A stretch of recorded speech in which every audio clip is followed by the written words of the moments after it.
Share. Assalamualaikum warahmatullahi wabarakatuh. Selamat datang seluruh peserta pelatihan di seluruh kabupaten kota yang ada di Provinsi Jawa Barat atau biasa kita sebut Besti Sista Praja. Pada kesempatan kali ini di sebelah kanan saya ada Pak Dejo, sebelah kiri saya ada Pak Suwandi. Beliau adalah pengawas SMK di Provinsi Jawa Barat. Kali ini kita akan sama-sama membahas tentang KOS yang nanti kita akan gali bersama dengan beliau-beliau. Apa itu KOS? Coba kita tanyakan kepada Pak Dejo terlebih dahulu. Pak Dejo, gimana? KOS itu apa, Pak? Baik, terima kasih. Ini kita sudah bersama dengan Bu Irma ya dari BPSDM nih. Betul. Jadi KOS itu intinya adalah apa yang akan dilakukan di sekolah selama 1 tahun gitu ya. Nah ini semuanya harus tertuang di KOS. KOS itu sendiri ya singkatan dari kurikulum operasional satuan pendidikan gitu. Nah dari operasional jadi ada kata yang sangat emphasize gitu ya, di situ ada operasionalnya. Nah KOS ini memang sangat menarik untuk dibicarakan karena dulu juga sebetulnya sudah ada KTSP ya Pak Wandi gitu. Tapi sekarang lebih operasional. Nah nanti akan kita lihat nih operasionalnya di sebelah mana. Dan KOS ini sendiri ada beberapa komponennya ya.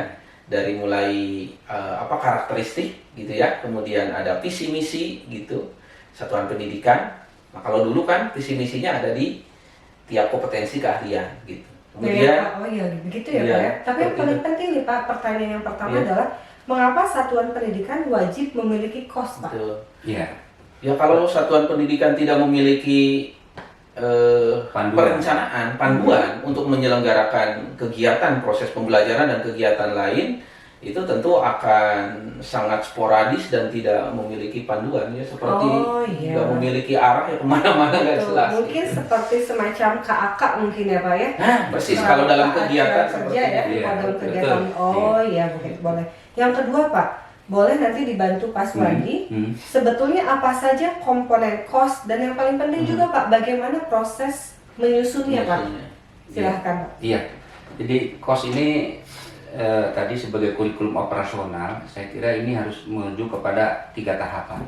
Yang pertama ada disebut strategic planning.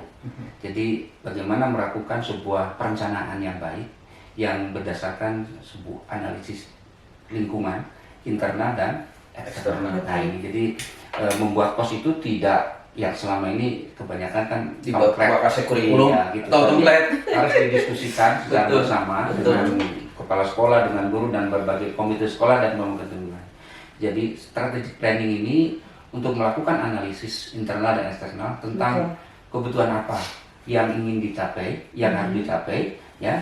Kemudian yang kedua adalah melakukan apa yang disebut strategic implementation. Bagaimana melakukan sasaran itu yang ingin dicapai. Ya, kemudian yang ketiga tentu harus dilakukan evaluasi tingkat keberhasilan daripada tadi perencanaan yang dilakukan dalam KOS ini. Artinya harus ada namanya strategic evaluation. Bagaimana mengevaluasinya? Ya, agar memang KOS ini menjadi sebuah pedoman rujukan dalam kegiatan aktivitas di satuan pendidikan selama 1 tahun pelajaran ini. Oh iya, berarti ada 3 komponen ya Pak ya? Yang itu tahapannya komponennya ada 5. Komponennya ada 5. Kalau komponennya ada 5 ya, gitu. Jadi ada yang disebut karakteristik satuan pendidikan. Yang tadi karakteristik itu berdasarkan tadi analisis ya. Kemudian tentu harus menyusun visi misi dan tujuan sekolah ya, harus jelas kemana sekolah itu arahnya gitu. Yang kedua harus melakukan analisis konteks, pengembangan program keahlian, pengorganisasiannya tentu harus dilakukan. Kemudian melakukan rencana pembelajaran. Kemudian terakhir adalah pendampingan, evaluasi dan pengembangan. Nah itu kira-kira komponennya seperti itu. Oh iya. Itu bedanya di situ. Jadi kalau dulu itu nggak ada di KTSP itu pendampingan. Iya. Ya pendampingan. nggak ada. Kemudian organisasi pembelajaran juga nggak ada. Oh, Iya. kalau sekarang Ada ya? di kos itu gitu. Karena tadi judulnya harus operasional. Betul, gitu ya, Pak, ya? betul. Oke, Pak Suandi, Pak Baik. Bejo, Mhm. kita lanjut ya ke pertanyaan Iya. berikutnya. Mhm. Tadi kan sudah disebutkan unsur dari kos, Betul. kemudian komponennya ada 5, tadi Mhm. unsurnya ada 3 Betul. ya Pak ya. Mhm. Strategic planning, kemudian strategic implementation, dan yang ketiga itu adalah strategic evaluation. Betul. Dengan tadi ada 5 komponen yang Bapak tadi sebutkan tadi. Mhm. Kemudian yang tidak kalah penting Pak dari pembahasan kita adalah bagaimana nih Pak proses penyusunan dari kos itu sendiri Pak. Boleh dibantu baik. sama Pak Bejo mungkin? Ya, silakan. Baik, yang pertama dalam menyusun kos ini kita harus memiliki sejumlah banyak data, dan data-data itu diperoleh tentu saja bisa melalui wawancara, bisa melalui FGD, melalui kuesioner gitu ya, atau Studi melalui dokumen gitu ya. studi dokumennya itu yang diinikannya melalui ini Pak, raport pendidikan. Betul. Tapi itu 2023 ya, sementara ini sudah implementasi sekarang, Iya. nggak apa-apa. Nah, itu yang pertama. Jadi harus memiliki data-data yang data yang valid lah gitu ya. Itu yang kedua, namanya operasional itu mesti itu terimplementasikan. Jadi kondisi saat ini, si kos ini disimpan di ruang kepala sekolah atau lokasi kurikulum dan berdebu begitu. Mengapa? Di situ tebal-tebal, kemudian juga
Ya.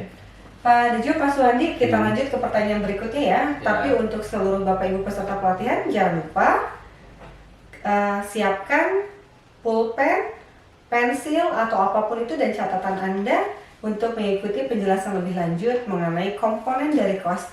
Tadi sudah dibahas komponen yang ke-1 dan ke-2, sekarang adalah komponen yang ketiga mengenai pengorganisasian pembelajaran. Apa, bagaimana, harus seperti apa? Mari kita bahas sama-sama mulai dari Pak Dejo. Silakan Pak. Baik, jadi pembelajaran selama ya 1 tahun gitu ya, sebetulnya sih itu sampai 4 tahun di ininya. Itu perlu dituangkan di dalam KOS ini gitu ya. Dari mulai yang intrakurikuler gitu ya, kemudian P5 atau proyek penguatan profil pelajar Pancasila, PKL, ekstrakurikuler, itu mesti dituangkan di situ. Nah, misalkan di intrakurikuler, Pak Wandi dan Bu Irma, ini sangat menarik. Mengapa? Di dalam struktur kurikulumnya yang tadi sudah berubah, tentu itu akan berubah. Kemudian yang kedua, yang tadi ini saya masih kekeh gitu ya, bahwa ini harus infografis. Dengan dilakukannya seperti dalam bentuk infografis itu nggak bisa contek oleh orang gitu. Oh betul. Otomatis. Punya karakteristik tersendiri Betul, ya Pak ya. betul, Jadi nggak bisa dikopas ya Pak ya. Iya. Nah kemudian proyek mapel. Jadi setiap mapel mata pelajaran itu dia mesti memiliki proyek dan juga proyek untuk profil pelajar Pancasila gitu. Jadi itu mesti ada dituangkan di dalam KOS-nya seperti itu. Nah, selanjutnya terkait dengan PKL juga sama ya. Itu yang modul sebelumnya itu sudah disampaikan ya terkait dengan PKL. Nah, itu semuanya dituangkan juga. Begitu juga dengan ekstrakurikuler. Jadi di dalam ekstrakurikuler itu kan gini, kalau untuk mata pelajaran yang intrakurikuler itu kan ada asesmen. Nah, kalau ekstrakurikuler kan ujung-ujungnya ada di perlombaan, ada kompetisi dan lain sebagainya di situ. Nah, itu mesti dicadangkan. Kemudian yang tak kalah menarik itu biasanya cuma ekskul saja yang dituliskannya. Padahal bagus dituliskan ekskulnya apa, misalkan pencak silat. Kemudian materinya apa saja diberikannya tiap minggu, kurikulumnya seperti apa. Jadi jelas terinformasikan. Betul. Ya Pak ya. Yang terakhir siapa ini yang membinanya? Betul. Gitu. Betul. Itu mungkin yang terkait dengan. Ya, Bapak ada tambahan atau mau lanjut ke betul. karakteristik? Saya kira ini ya di dalam pengorganisasian ada yang tadi sampaikan. Yang pertama tentang intrakurikuler, kokurikuler dan ekstrakurikuler gitu ya. Intrakurikuler saya kira itu berkenaan dengan struktur kurikulum. Ya ini juga strukturnya fleksibel dikembangkan oleh sekolah. Oh, ya, iya. itu kan termasuk di dalamnya yang sekarang ini ada namanya IPAS yang baru itu kan. Kemudian ada mata pelajaran pilihan gitu kan. Ya kemudian ada mata pelajaran pengembangan kewirausahaan dan lain sebagainya. Kemudian nah, ini juga sekolah bisa melakukan analisisnya. Jadi artinya tidak kaku ya sesuai dengan yang ada di pemerintah itu harus dikembangkan. Nah, kemudian yang kedua berkenaan dengan tadi saya kira di ekstrakurikuler itu harus dilakukan analisis pengembangan minat dan bakat apa ya. Jadi artinya sekolah harus memberikan layanan. Betul. Layanan untuk layanan untuk mengembangkan potensi apa saja yang memang berdasarkan analisis yang memang sangat memungkinkan untuk bisa dilayani sekolah. Nah ini saya kira terkait dengan harus adanya ketersediaan sumber daya manusia. Biasanya kerjasama ya Pak ya dengan. Ya betul harus mungkin harus kerjasama dengan pihak luar. Betul kan? Kalau memang di sekolah sumber dayanya tidak ada untuk itu.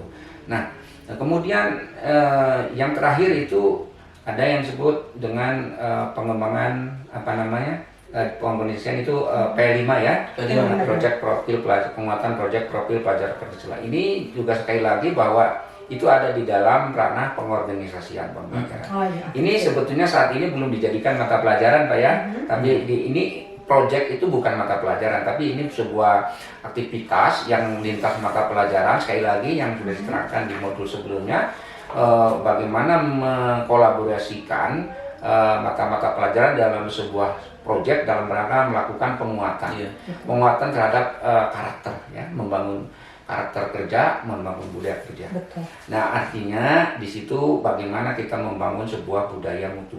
Budaya mutu ya, Iya, Pak? betul. Jadi orientasinya ke sana sebetulnya. Oke, Gitu. sip. Saya kira itu ya.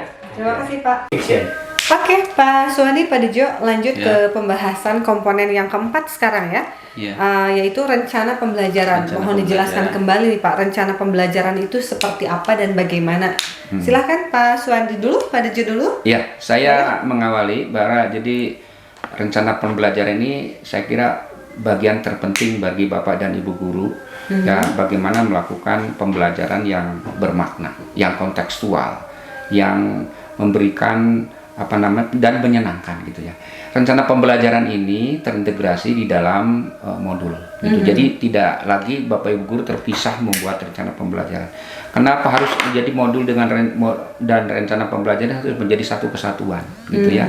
Nah, sehingga nanti tatkala Bapak Ibu membuat rencana pembelajaran itu sudah sinkron dengan bahan ajarnya, sudah sinkron dengan strateginya, sudah sinkron dengan targetnya yang ingin dicapai. Begitu kira-kira ya. Oke, betul. Ada tambahan dari Iya. Pak Dejo kaitan dengan komponen yang keempat?